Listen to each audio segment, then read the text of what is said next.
श्री कृष्ण कन्हैया लाल की जय। श्री निजानंद स्वामी की जय।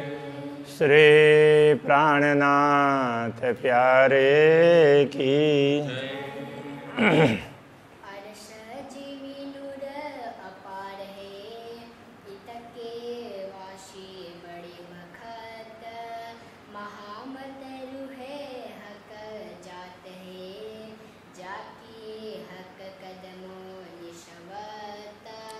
जाके हक कदमों निशवत। श्री कृष्ण कन्हैया लाल की जय। 8वें प्रकरण में चरण ब्रह्मात्माएं अक्षराते धामधनी के चरणों को कैसे छोड़ सकती है, उससे दूर कैसे हो सकती है, उस बात को कहते हुए पूरे परमधाम का संक्षेप में वर्णन किया, परमधाम के भिन्न भिन्न दृश्यों का। अब ये 9वां प्रकरण भी उसी प्रकार से ही है, किंतु इसमें परमधाम के बाह्य दृश्यों का, बाहर के दृश्यों का वर्णन न करके रंग भवन का वर्णन कर रहे हैं। रंग भवन के, वैसे तो रंग भवन में भी भिन्न भिन्न स्थान और बहुत विशेषताएं हैं, किंतु इनका वर्णन तो पहले हो चुका है परिक्रमा ग्रंथ में, तो यहाँ उन सब का स्मरण करवा रहे हैं, ये समझ लेना चाहिए। ये भी उसका चरण का संबंध वही बता रहे हैं। अरस अंदर सुख देवही जो रूहों दिल उपजत। अरस अंदर सुख देवही, परमधाम में ब्रह्मात्माओं को अपार सुख प्रदान करते हैं। कौन प्रदान करते हैं? पूर्ण ब्रह्म परमात्मा श्री राज जी।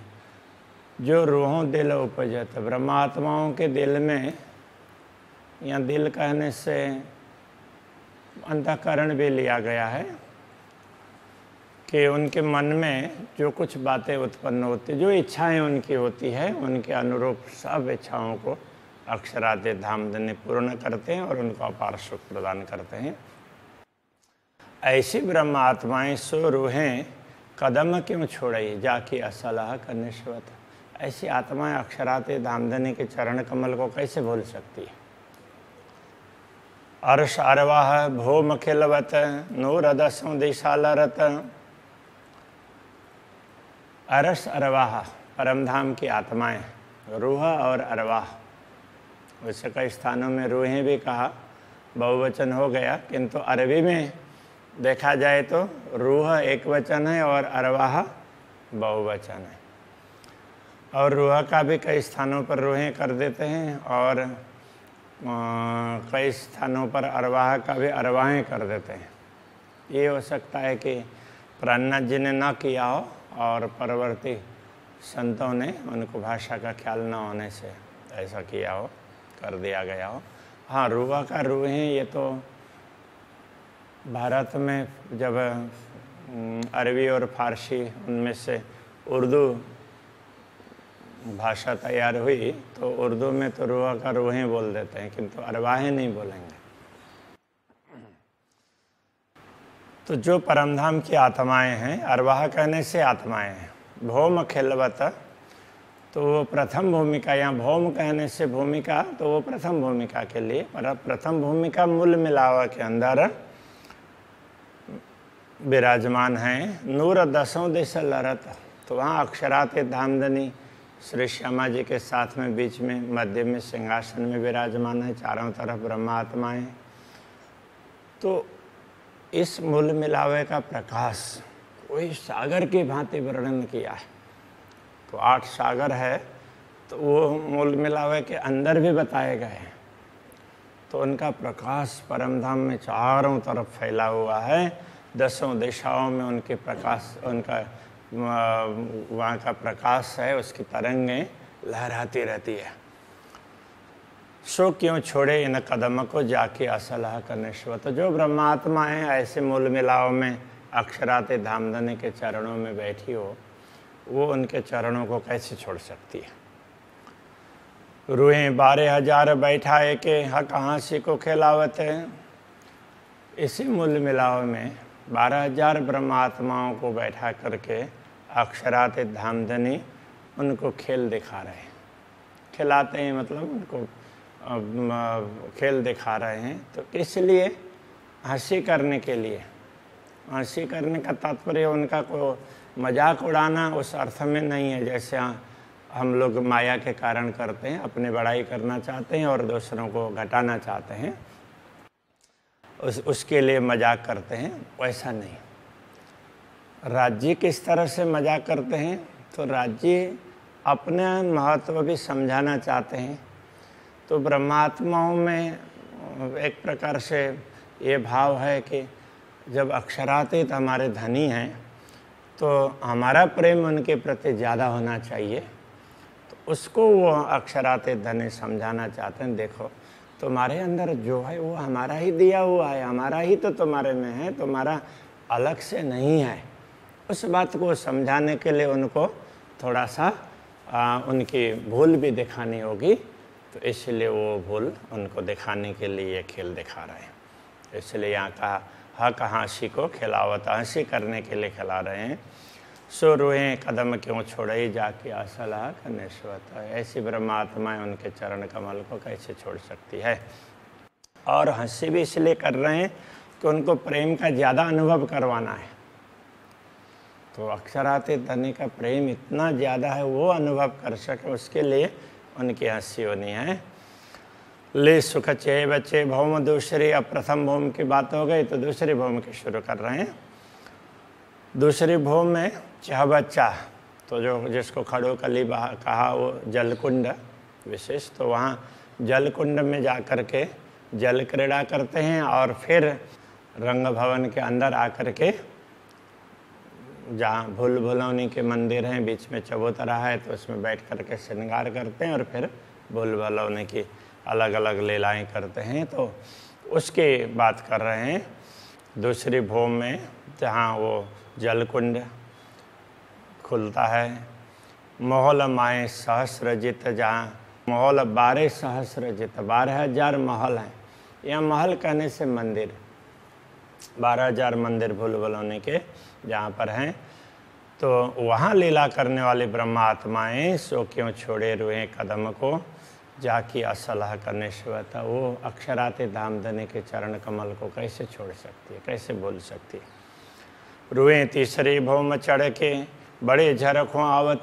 तो ब्रह्मात्माएं तीसरी भूमिका में जा कर के बड़े झरोखे में, तो तीसरी भूमिका में से बड़ा झरोखा आरंभ होता है, फिर ऊपर तक जाता है। किंतु बाकी झरोखे तो बहुत हैं, तो ये बड़ा झरोखा है, इसलिए यहीं पर झरोखा हो गया, दहलान हो गई और पीछे चबूतरा है, इन सबको मिला करके ये बड़ा सा क्षेत्र है, उसको प्रतिशाल कहा है, वो परसाल। तो वहाँ बैठती है ब्रह्मात्माएं। सो क्यों रहे हक कदम बिना जाकी असलाह का निश्वत। वो अक्षराते धामधनी के चरणों के बिना कैसे रह सकती है। कई इंड पलत है पैदा फना, जिन कादर एक कुदरत है। अक्षर ब्रह्म का वर्णन कर रहे हैं। जिन कादर का अर्थ होता है समर्थ। जो समर्थ अक्षर ब्रह्म है, उनका कुदरत है, उनकी प्रकृति, उनका स्वभाव।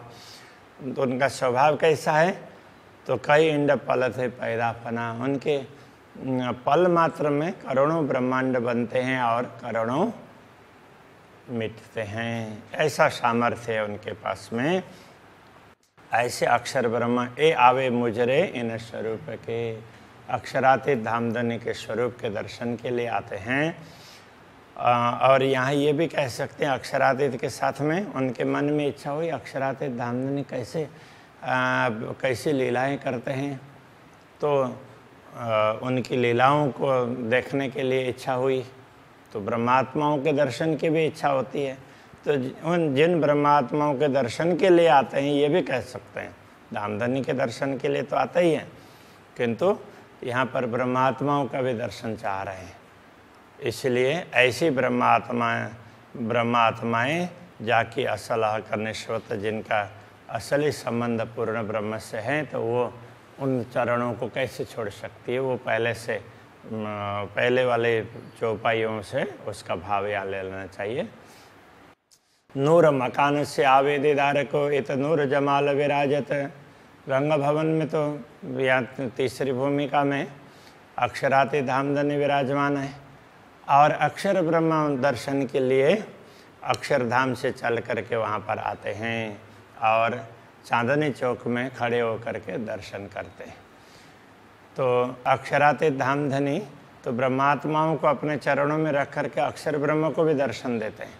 ऐसी ब्रह्मात्माएं रूहें याद कदम क्यों छोड़े, जिनका चरण कमल को सदैव याद करना चाहिए, उनको ब्रह्मात्माएं कैसे छोड़ सकती है, कैसे भूल सकती है। हक बैठे पौड़े भौमती सरी, आगू झरोखों आरोगत। अक्षराते धामधनी इसी तीसरी भूमिका में वहाँ बैठते भी हैं, बैठते हैं तो झरोखे में बैठते हैं और पौड़ते हैं। तो वहाँ जो दहलान के साथ में जो मंदिर हैं, तो उसमें नीला और दूसरी तरफ का पीला और बीच का ना नीला ना पीला। तो वहाँ पर इन मंदिरों में तो तीन मंदिर, दो तरफ तीन मंदिर, 6 और बीच के 4 मंदिर का दहलान इस प्रकार से तो वहाँ पर है। तो वहाँ इन्हीं अब एक तरफ के उसके दाहिने तरफ के ही मंदिर हैं, दाहिने साइड के। तो उस मंदिर में तो एक नीला तो एक पीला, और बीच में ना नीला और ना पीला, दोनों का असर उसमें पड़ता है। तो वहाँ वो विराजमान होते हैं, विश्राम करते हैं और भोजन करते हैं। तो इधर तो उसके लिए ये कहा आगू झरोखों आरोगत, झरोखे के आगे तो वहाँ दहलान में बैठ कर के वहाँ आरोगते हैं। तो ऐसे धामधनी की लीला में रहने वाली ब्रह्मात्माएं रूहें क्यों छोड़े इन कदमों को कैसे छोड़ सकती है, जाके असलह का निस्बत। रूहें अरश अजीम की भौम चौथी देखे निरत। परमधाम की आत्माएं चौथी भौम के नृत्य को भी देखती है। ऐसी आत्माएं सोह का कदम क्यों छोड़े, अक्षराति धामधनी के कदम को कैसे छोड़ सकती है, जाके असलह का निस्बत, जिनका असली संबंध पूर्ण ब्रह्म से है। रूहें अर्श अजीम की 5वीं भौम पौड़ा था, 5वीं भूमिका की बात कर रहे हैं। परमधाम की आत्माएं 5वीं भूमिका में विश्राम करती है। वो भी अक्षराति धामधनी का मंदिर बीच में है और चारों तरफ ब्रह्मात्माओं के मंदिर है। अक्षराति धामधनी के चरणों को अपने हृदय में धारण करके वो विश्राम करती है। तो ऐसी आत्माएं उनके चरणों को कैसे छोड़ सकती है, तो ये कहना चाह रहे हैं। तो सुपने कदम न छोड़े, जाके असलह का निस्बत। रूहें अर्श अजीम की भौम छठी कई जुगत। तो कई युगत का तात्पर्य तो युक्ति है। अब यहाँ ये समझना पड़ेगा कि छठी भौम में, परमधाम के छठी भौम में तो सुखपाल हैं। तो सुखपाल का सुख भी तो अलग अलग प्रकार के सुख होंगे ना। पूरे परमधाम में चारों तरफ उनमें बैठ करके जा करके घूम करके आ सकते हैं। तो ये कई जुगत कहने का तात्पर्य अनेक प्रकार के सुख, ऐसा समझना पड़ेगा। तो ये छठी भौम में सुखपाल के सुख प्राप्त करती हैं। तो सुख क्यों रहे कदम बिना ऐसी आत्माएं अक्षराते धामधनी के चरणों को छोड़ करके नहीं रह सकती। रूहें अरश भौम 7वीं, अब 7वीं भूमिका की बात कर रहे हैं। जो छप्पर खटों ही चत, और खट छप्पर, तो खट छप्पर कहने से तो वो झूले 7वीं भूमिका में, 8वीं भूमिका में। तो 7वीं भूमिका में झूलों में झूलती हैं आमने सामने। ऐसी आत्माएं सुपने कदम न छोड़े, स्वप्न में भी अक्षराते धामधनी के चरणों को नहीं छोड़ सकती है, जाके असलह का निस्बत। ये अरस भौम 8वीं, परमधाम की 8वीं भूमिका में साम सामी हिंडोलों खटकत, सामने सामने इधर और उधर सामने और इधर से इधर सामने, ऐसे चारों तरफ से एक साथ इकट्ठी होती है। वो खटकना, जैसे कोई चीज़ किसी को खटकती है तो उसका सीधा साधा अर्थ तो चुभ जाती है, ऐसा है। तो यहाँ खटकने का अर्थ चुभना नहीं है, वो झूलों में विराजमान होकर के झूलती है। तो उस तरह से अब ऐसे देखा जाए तो झूलों के अंदर चुभ गई, ये भी वो बोल सकते हैं, लेकिन ये क्या है, मूल शब्द अपने यहाँ का नहीं है, इसलिए उसके अलग अलग प्रकार के अर्थ है। तो हम लोग ज़्यादातर खटकना, चुभने अर्थ में प्रयोग करते हैं, इसलिए केवल चुभना ऐसा नहीं है, झूले में विराजती है। तो ये रूहें सुपने कदम न छोड़ ही जाकी असलहा निस्बत। तो ऐसी आत्माएं अक्षराती धामधनी के चरण कमल को स्वप्न में भी नहीं भूलती हैं। अरस रूहें सुख नवमी भौमी सुख सिंहासन समस्त परमधाम की ब्रह्मात्माएं सारे के सारे नवमी भूमिका में तो क्या है, पहाड़ का झरोखा और बाहरी हर मंदिर, तो वो एक लेवल पर, तो वो एक जैसा है। तो वहाँ बैठ कर के फिर अक्षराती धामधनी के साथ में बैठ कर के चारों तरफ का दृश्य देखते हैं, समस्त मतलब साथ में। तो सिंहासन के साथ में बैठ कर के तो देखते हैं। तो जिधर का दृश्य दिखाना होता है तो धामधनी उनको उसी दिशा में ले जाते हैं और दृश्यों को दिखाते हैं। तो सो क्यों रहे हक कदम बिना जाकी असलहा का निस्बत। ऐसी ब्रह्मात्माएं धामधनी के चरणों को छोड़ करके कैसे रह सकती है। रूहें रहे वे अर्श में जो सुख झरोखे भोगवता। तो अब ये भी झरोखे के सुख हैं, चारों तरफ दर्शन करना। तो नवमी भूमिका में रह करके इन सुखों को भोगने वाले ब्रह्मात्मा होगी। सो क्यों रहे हक कदम बिना धामधनी के चरणों के बिना वो कैसे रह सकती है। जाकी असलहा का निस्बत। हक हादि रूहें सुख अरस चांदनी अरस अंबर ज्योत होवत। अब ये दसवीं भूमिका की बात कर रहे हैं। तो ब्रह्मात्माएं हक और हादि श्री राज्य और श्यामा जी के साथ में चांदनी में, तो बीच में चबूतरे में सिंहासन है, चारों तरफ चबूतरे में ब्रह्मात्माएं बैठती है। तो कभी कभी तो बाहर के साइड में वो दहलान जैसा है, तो वहाँ जा कर के भी बैठती है, वहाँ से भी बाहर दर्शन, वहाँ से भी अलग प्रकार का आनंद दिलाते हैं। तो ये चांदनी का प्रकाश कितना है, अरश अंबर ज्योत होवत। पूरे परमधाम के आकाश में ये प्रकाश छा जाता है। तो ऐसी लीला में रहने वाली आत्माएं सो क्यों रहे हक कदम बिना धामधनी के चरणों को छोड़ करके कैसे रह सकती है। जाकी असलहा का निस्बत। सकल भौम सुख ले वही रूहें हक कदम पकड़त। अक्षराते धामधनी के चरणों को पकड़ करके, कहने का तात्पर्य उनके सानिध्य में रह करके परमधाम के सभी भूमिकाओं का, रंगमहल के सभी भूमिकाओं का लाभ लेती है ब्रह्मात्माएं। ऐसी ब्रह्मात्माएं सो क्यों रहे इन कदम बिना, इन चरणों को छोड़ करके कैसे रह सकती है इनके बिना। आई नजीक जागनी, पीछे तो उठ बैठा था, तो कहते हैं देखो अब तो जागने का समय आ गया है। बाद में तो उठ करके जागृत होना ही है, परमधाम में बैठे ही हैं, तो जागृत होना है। हाँसी ओसी भूली पर, जो हम माया को देखते हुए भूल जाते हैं, तो इस भूल पर हंसी हो जाएगी। तो इसलिए अब सचेत हो जाओ, ये कहना चाह रहे हैं। तो जिनको जाकी असलहा का निस्बत, जिनका असली संबंध पूर्ण ब्रह्म से हैं, ऐसी आत्माओं पर हंसी होगी, इसलिए सचेत होना चाहिए। रूएं हुक्म ले दौड़ियो मूल तन अरस में उठत। तो ब्रह्मात्माएं तो अक्षराती धामधनी के आदेश से तुम दौड़ो, कहने का तात्पर्य यूँ तैयारी कीजिए, आगू करनी है दौड़, इस तरह से तैयार हो जाओ, सचेत हो जाओ, जागृत हो जाओ। मूल तन अरस में उठत, मूल परमधाम के मूल तन परात्मा में जागृत होना है। तो हाँ कहाँ शशि तुम ऊपर, तुम यदि जागृत नहीं होगे तो धामधनी तुम पर हंसी करेंगे। रुएं क्यों भूली ए निस्बत। तो ब्रह्मात्मा इस संबंध को कैसे भूल सकती है। तो इसमें कहने का तात्पर्य तुम सचेत हो जाओ, जागृत हो जाओ, अन्यथा धामधनी तुम्हारे ऊपर हंसी करेंगे। तो इस दृश्य को तुम कैसे भूल सकती हो। आया नजीक बखत मोमिनो, क्यों भूलिए आदि नश्यत। अरे ब्रह्मात्माओं, जागृत होने का समय आ गया है, इसलिए सतगुरु के उपदेश को, नश्यत उपदेश, उसको तुम भूलो मत।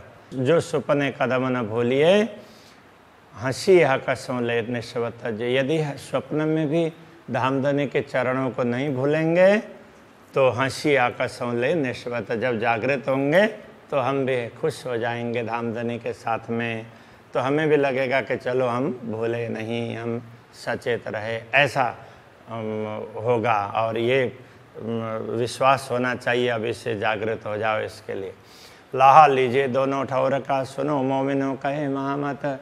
तो महामती कहते ही ब्रह्मात्माओं सुनो, दोनों स्थानों का लाभ लेना चाहिए। एक तो दुनिया में भी जागृत होकर के दूसरों को भी जागृत करो, तो एक लाभ हो गया।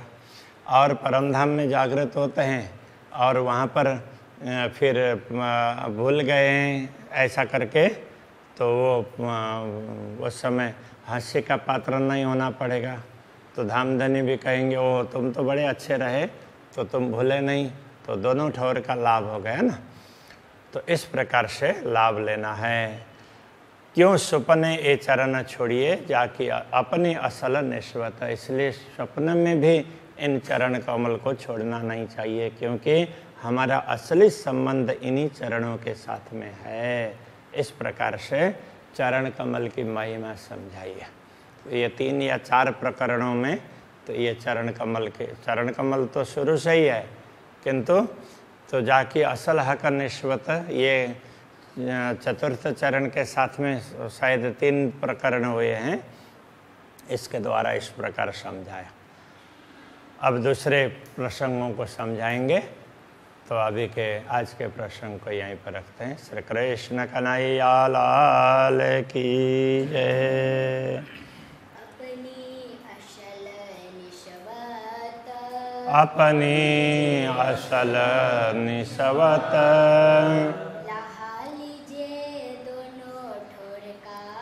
लाह लीजिए दोनों ठौर का।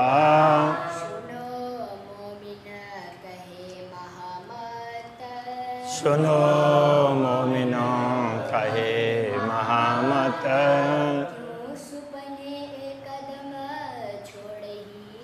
क्यों सुपने ए चरण छोड़िए,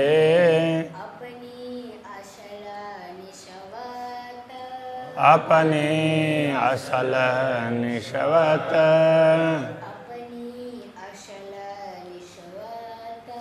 अपनी असल निस्वत। कृष्ण कन्हैया लाल की जय। श्री सद्गुरु महाराज की जय। श्री प्राणनाथ प्यारे की जय। श्री पांच नौतनपुरी धाम के जय। जगत गुरु आचार्य श्री 108 कृष्ण मणि जी